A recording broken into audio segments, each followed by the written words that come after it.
Au commencement était la parole, et la parole était avec Dieu, et la parole était Dieu.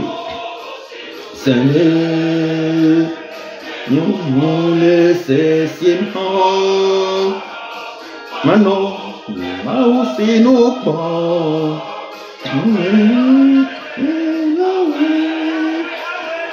Non, non. Yema aussi nous prend.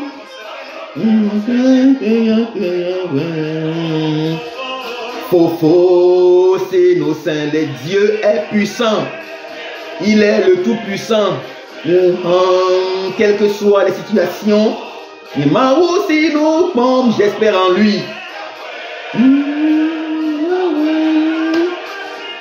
Manon, Yema aussi, j'espère en lui.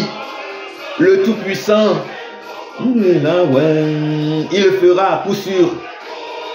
Faut c'est nous sceller. Faut c'est nous sceller. Faut c'est nous. Dieu est puissant. Il est le tout-puissant. Faut c'est nous sceller. Faut c'est nous sceller. Faut c'est nous sceller. Faut c'est nous sceller. Faut c'est nous sceller. Faut c'est nous sceller. Bien-aimés dans le Seigneur, peuple de Dieu, notre Dieu, le Dieu que nous servons est le Tout-Puissant. Il est majestueux. Il transcende toutes nos maladies. Il transcende nos maux, nos difficultés. Le Dieu que nous servons est au commencement. Il est le commencement de notre vie. Il est l'alpha et l'oméga. Il est l'ancien des jours. Il est le vieillard des vieillards. Il est aussi vieux que la terre. Il est aussi vieux que le ciel. Aussi vieux et aussi vaste que les océans. Et sa sagesse est profonde, plus que l'océan, plus large que l'océan et plus haut que les cieux. Que son nom soit loué dans le nom puissant de Jésus-Christ. Bien-aimés dans le Seigneur, peuple de Dieu, j'avais entre-temps commencé une grande thématique que j'avais intitulée la parole, tout simplement la parole. Mais compte tenu des contraintes de ces derniers moments, je n'ai pas pu véritablement honorer mon engagement. Eh bien, ce soir, je viens donc faire une petite conclusion de cette grande thématique et je pense pouvoir en tout cas vous revenir très prochainement pour partager d'autres épisodes avec vous. Que Dieu vous bénisse abondamment. La chanson que nous venons d'écouter déclare que Dieu est tout puissant.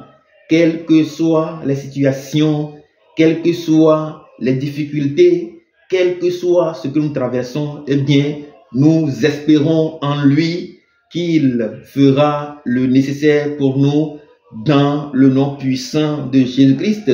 Ce soir, je viens, comme je venais de le dire tantôt, faire une petite conclusion de ce que j'ai partagé avec nous, de l'expérience que j'ai partagée avec nous sur la parole, la toute puissante. Eh bien, ce soir, je vais donc intituler l'épisode de ce soir la plus grande leçon de la Bible. En tout cas, pour moi, c'est la plus grande leçon de la Bible. Bien-aimé dans le Seigneur, peuple de Dieu, quelle est la plus grande leçon que j'ai pu tirer de la Bible, c'est-à-dire de la parole de Dieu?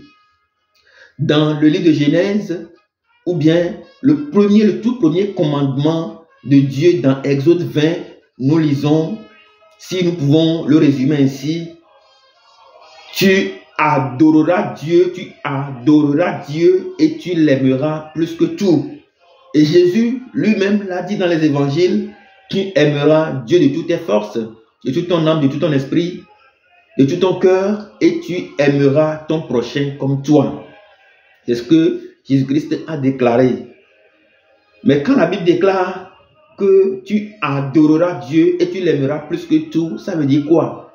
Ça veut dire simplement que ce que tu adores en temps normal, tu le ressembles. Si tu adores quelque chose, si tu vis de quelque chose, si tu vénères quelque chose, si tu vis avec quelque chose, si tu expérimentes quelque chose, si tu connais comme naître avec quelque chose, si tu nais avec un mystère, eh bien, tu vas devenir ce mystère. Eh bien, Dieu, quand il nous appelle d'adorer le Seigneur, uniquement que le Seigneur, et de l'aimer plus que tout, eh bien, il me demande simplement de l'adorer et de régner avec lui. Et lorsque nous prenons Genèse chapitre 1, verset 28 à 30, il a déclaré qu'il a créé, il est écrit qu'il a créé le ciel, la terre et tout ce qui existe, eh bien, et il a soumis tout cela à l'homme. Donc, toute la création est assujettie à l'homme. Ça veut dire que Dieu a créé l'homme pour dominer sur toute la création. L'homme est créé pour véritablement régner sur tout animal, régner véritablement sur la terre, régner sur les poissons des mers, c'est-à-dire sur les océans, régner sur tout oiseau du ciel. Bien-aimé dans le Seigneur, peuple de Dieu, dans Genèse chapitre 1, dans Genèse chapitre 9 verset 2, la Bible déclare que Dieu lui-même il a dit que vous serez un sujet d'effroi pour tout animal de la terre, pour tout poisson des mers et pour tout oiseau volant dans les cieux. La plus grande leçon que moi, en tout cas, j'ai pu tirer de la puissante parole de la Sainte Écriture, eh bien, c'est que je viens régner sur cette terre. Et ce n'est pas une révélation que je vous donne, ce n'est pas une révélation que je partage avec nous, eh bien, c'est une évidence. Il est évident que c'est l'homme qui règne effectivement sur la terre. L'homme, il règne dans cet univers. L'homme est le Dieu de cet univers. Et Dieu lui-même, Jésus-Christ lui a dit, ne savez-vous pas que vous êtes des dieux bien-aimés dans le Seigneur, peuple de Dieu. Effectivement, Dieu nous appelle à l'adorer et dans son adoration, pour que nous puissions véritablement régner. Régner sur tout, régner sur la terre, régner sur les océans, régner dans les airs. Dieu nous a créés créateurs. Autrement, Dieu nous a fait créateurs. Bien-aimés dans le Seigneur, peuple de Dieu, la première question est de savoir en quoi nous régnons effectivement.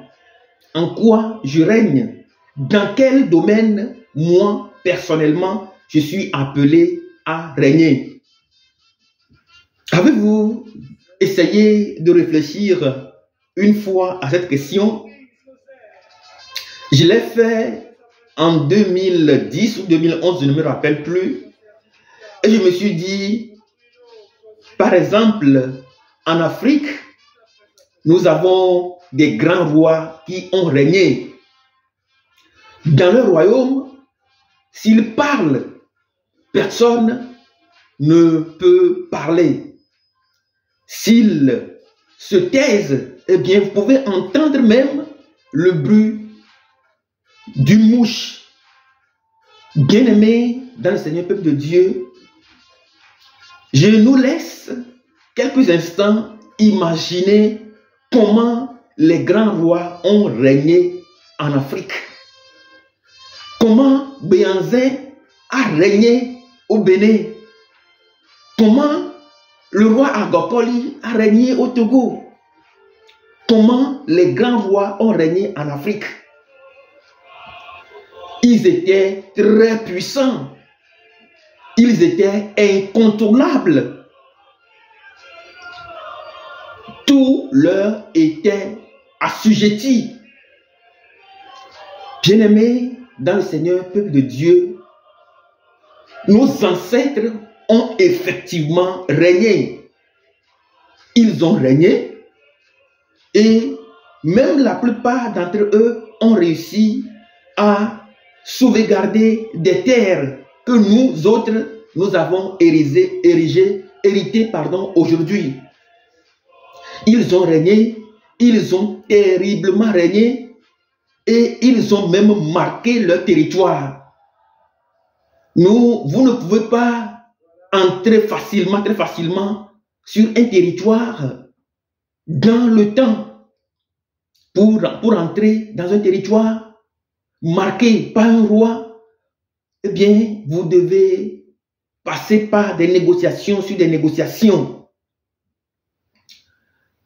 Bien-aimés dans le Seigneur, peuple de Dieu, est-ce que nous avons imaginé comment se sont passés ces règnes des rois qui régnaient avec une main de fer? Ils étaient très puissants. Mais aujourd'hui, on se pose la question si on règne effectivement. Bien-aimés dans le Seigneur, peuple de Dieu, mais moi je viens ce soir nous permettre de retourner dans l'histoire des rois africains. Retournons, faisons un peu une marche arrière. Rentrons un peu dans les histoires, dans les grandes histoires des grands rois. Prenez par exemple l'histoire de Mali, empire du Songhai Gao. Il y avait de très grands rois qui étaient hyper riches. Ils étaient immensément riches. Ils avaient tout. Ils ne manquaient de rien. Leurs enfants, leurs proches ne manquaient de rien. Bien-aimés dans le Seigneur, peuple de Dieu, l'histoire est très importante pour comprendre réellement comment l'homme est appelé à régner. Avant, dans le temps, nos ancêtres ne craignaient pas les morsures de serpents. Bien que, quoique ils avaient beaucoup d'enfants, ils ne se doutaient de rien. Ils avaient une maîtrise totale dans leur famille et sur le territoire qu'ils dirigeaient. Bien-aimés dans le Seigneur, peuple de Dieu, c'était terrible quand nous apprenons l'histoire de ces grands rois. Mais si nous ne comprenons, si nous ne connaissons pas l'histoire, nous ne faisons pas l'expérience avec l'histoire de ces grands rois africains, même de ces grands rois occidentaux, nous ne pouvons pas comprendre le mystère du règne de l'homme dans la parole de Dieu.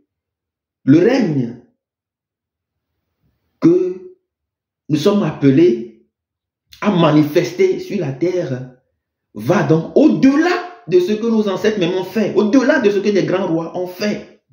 Dieu nous appelle à l'adorer et à régner effectivement. Mais la question, comme je viens de le poser, en quoi nous régnons? Est-ce que tu règnes effectivement? Est-ce que moi, je règne effectivement? Puisque l'homme est appelé à régner. Bien-aimé dans le Seigneur, peuple de Dieu, pourquoi? En quoi je règne? C'est la première question. En quoi je règne? Et pour répondre à cette question, je m'en vais donc reprendre l'expérience de Jean. Jean, l'évangile.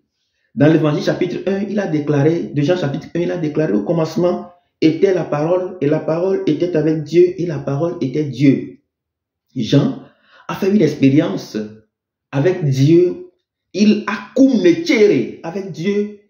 Il a il a fait une connaissance de ce mystère-là qui est Dieu, eh bien, il en parle des résultats. Il en parle des dividendes. Il en parle de ce qui en est sorti réellement de sa rencontre, de sa connaissance de ce Dieu mystérieux. Et il dit, au commencement était le Verbe, la parole, et la parole était avec Dieu, et la parole était Dieu. Et il a continué. Bien-aimé, dans le Seigneur peuple de Dieu, ici, Jean, quand vous prenez Jean, vous allez voir que c'est quelqu'un qui a fait l'expérience avec Dieu qui est parole. Et en cela, il règne. La preuve, c'est que lorsque vous prenez l'Apocalypse, Jean, même sur une île étrangère, même en prison, sur l'île de Patmos, Jean continue de régner. Cet homme continue de régner. Il continue de voyager de dimension en dimension. Il continue de faire l'expérience de rencontrer Dieu. Et c'est sur l'île de Patmos qu'il a eu la grande révélation concernant les 4 créatures qui sont remplies Dieu partout. C'est sur l'île de Patmos que Jean, l'apôtre Jean, continue de régner.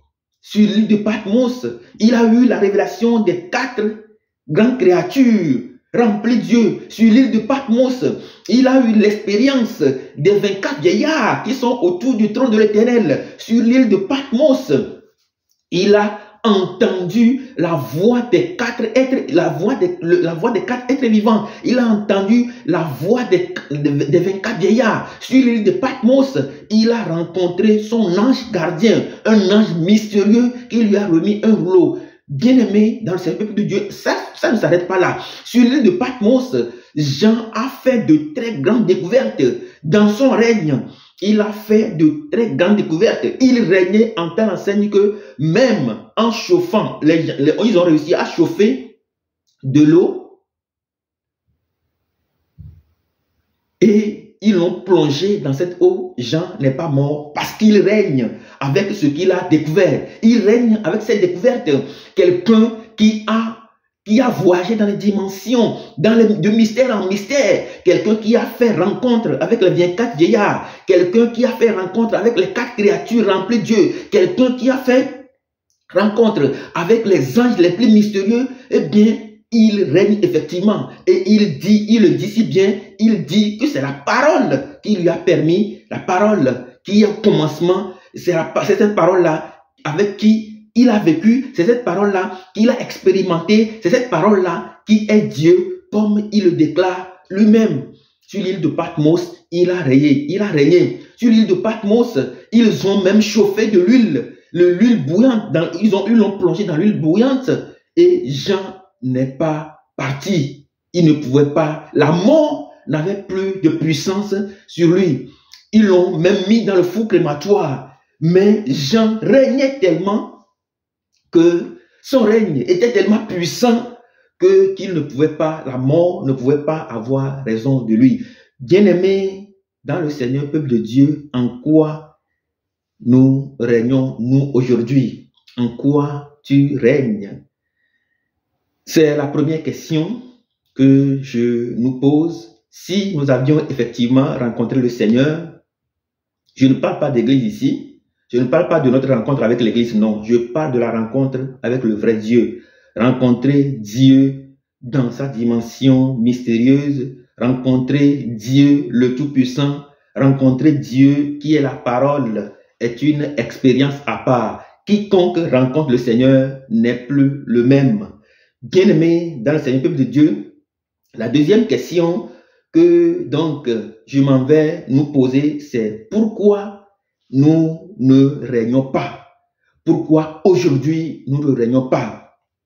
Nous sommes des arrière-fils des rois qui ont effectivement régné sur le territoire, qui ont marqué le territoire, qui ont marqué le temps, qui ont marqué des moments forts dans l'histoire de l'Afrique ou dans l'histoire du monde. Mais pourquoi aujourd'hui nous ne régnons pas?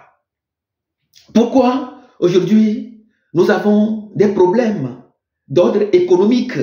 Pourquoi nous avons des problèmes d'ordre financier? Pourquoi avons-nous des problèmes d'ordre matrimonial? Pourquoi nous n'arrivons plus à nous marier? Pourquoi nous n'arrivons plus à concevoir? Pourquoi nous n'arrivons plus à faire de bons choix? Pourquoi nous n'arrivons plus à véritablement rencontrer le grand Dieu des temps et des circonstances? Pourquoi nous n'arrivons plus à faire nous-mêmes notre expérience du vrai Dieu?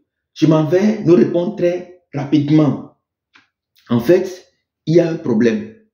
Le problème, c'est quoi? C'est simplement que l'Église est actuellement confrontée à un problème fondamental. C'est le problème c'est ce que nous appelons en sociologie clinique le paradoxe de la formation contrainte. L'Église fait face au problème du paradoxe de la formation contrainte. Ça veut dire quoi?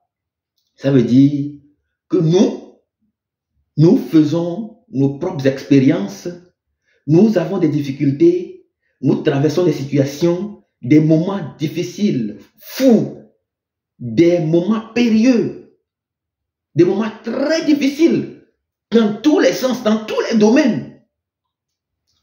Mais pendant que nous devons nous concentrer, pendant que nous devons faire des expériences, pendant que nous devons rencontrer le Dieu mystérieux pour nous aider d'une manière ou d'une autre à régner effectivement sur ces situations que nous traversons, eh bien, l'Église, elle, autre, nous propose des enseignements, des conférences, des séminaires qui ne répondent pas valablement et vaillamment aux situations que nous rencontrons dans le quotidien. Voilà ce qu'on appelle le paradoxe de la formation contrainte. Nous faisons face à des défis quotidiens, nous faisons face à de grosses difficultés, et pendant que nous devons véritablement passer par ces circonstances pour pouvoir rencontrer Dieu et régner effectivement sur ces problèmes, régner, dominer et transcender ces problèmes, et nous affranchir et aller de l'avant et apporter des approches de solutions qui peuvent durer dans le temps. Eh bien, l'Église, elle, nous propose des enseignements, des séminaires, des formations, ou carrément des voies, des chemins, des avenues qui ne répondent pas valablement et vaillamment à des problèmes que nous rencontrons. Voilà ce qu'on appelle le paradoxe de la formation contrainte. Dans ce cadre, que faut-il donc faire? Bien-aimés, dans le Saint peuple de Dieu, simplement, il faut donc créer un environnement à partir de nos besoins, des situations que nous traversons, des problèmes, des difficultés que nous traversons. Il faut réussir à créer un environnement, un cadre pour rencontrer personnellement notre Dieu, un cadre où nous devons nous développer nous-mêmes à partir de nos rencontres personnelles avec Dieu. Un cadre d'auto-formation où nous devons rencontrer notre Dieu, où nous devons par nous-mêmes faire l'expérience avec notre Dieu, où nous devons par nous-mêmes chercher à découvrir qui il est exactement. Nous devons chercher à savoir qui il est concrètement. Ces derniers moments, j'ai changé beaucoup. Mon fils de 36 mois révolu m'embête beaucoup avec ses questions. Il me pose beaucoup de questions. Il me taraude avec beaucoup de questions. Et il arrivait même qu'il me demandait de lui parler de moi, de ma vie, comment quand j'étais petit, ce que je faisais. Et en essayant de lui parler, de lui raconter un peu le récit de ma vie depuis le bas âge, eh bien, j'ai découvert que j'ai une force incontournable. J'ai découvert que ma vie se résume sur un seul mot, c'est-à-dire la décision. Bien-aimé dans le Seigneur, peuple de Dieu, et je me suis rendu compte que à chaque fois, quand je lui ai raconté toute mon histoire depuis l'enfance jusqu'à présent, je me suis rendu compte que à chaque fois que j'ai décidé de faire quelque chose et que je le fais, je le réussis. Bien-aimé dans le Seigneur, peuple de Dieu, nous devons nous lever et battre le fer quand il est chaud. Aucun problème n'est plus puissant que le mystère que nous représentons en tant qu'hommes sur la terre. Aucun problème, aucune difficulté, aucune situation ne peut nous défier. Nous sommes appelés à défier le temps, les circonstances de manière durable. Levons-nous donc, créons notre environnement de rencontre avec Dieu. Rencontrons-le, demandons-lui de se révéler à nous, de se manifester à nous, de se révéler, de se manifester. Rencontrons-lui, de manifester son règne dans nos vies, dans nos maisons, autour de nous, en nous, au fond de nous. Demandons-lui de manifester, de répandre son règne, de répandre son règne autour de nous, de répandre son règne dans nos cœurs. Demandons-lui d'enfouir son règne, d'enfouir sa présence, d'enfouir son autorité autour de nous, en nous, au fond de nous, de nous accorder sa sagesse pour que nous puissions véritablement faire l'expérience de sa rencontre et régner effectivement. Dieu nous bénisse abondamment, car nous sommes des vrais vainqueurs. Ne l'oublions surtout pas, nous sommes des vrais vainqueurs. Quel que soit ce que nous traversons, eh bien, nous avons la victoire si nous nous levons et que nous décidons que ça suffit ainsi. Dieu nous bénisse dans le nom puissant de Jésus-Christ. Amen.